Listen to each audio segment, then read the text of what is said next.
Poeta fit non Nascitur by Carroll. How shall I be a poet? How shall I write and rhyme? You told me once the very wish partook of the sublime. Then tell me how, don't put me off with your another time. The old man smiled to see him, to hear his sudden sally. He liked the lad to speak his mind enthusiastically, and thought, there's no humdrum in him, nor any shilly-shally. And would you be a poet before you've been to school? Ah well, I hardly thought you so absolute a fool. First learn to be spasmodic, a very simple rule. For first you write a sentence, and then you chop it small, then mix the bits and sort them all, just as they chance to fall. The order of the phrases makes no difference at all. Then, if you'd be impressed, remember what I say, that abstract qualities begin with capitals alway. The true, the good, the beautiful, those are the things that play. Next, when you are describing a shape or sound or tint, don't state the matter plainly, but put it in a hint, and learn to look at all things with a sort of mental squint.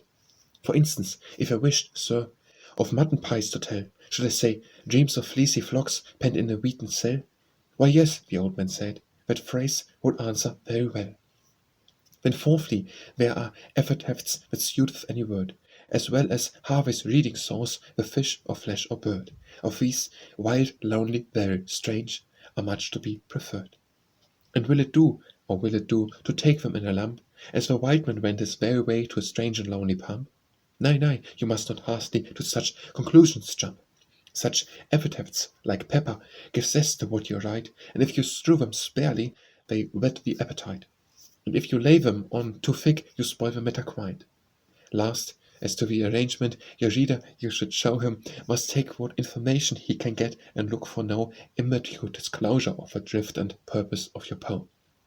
Therefore, to test his patience, how much he can endure, mention no places, names, or dates, and evermore be sure throughout the poem to be found consistently obscure. First fix upon the limit to which it shall extend, then fill it up with padding, beg some of any friend.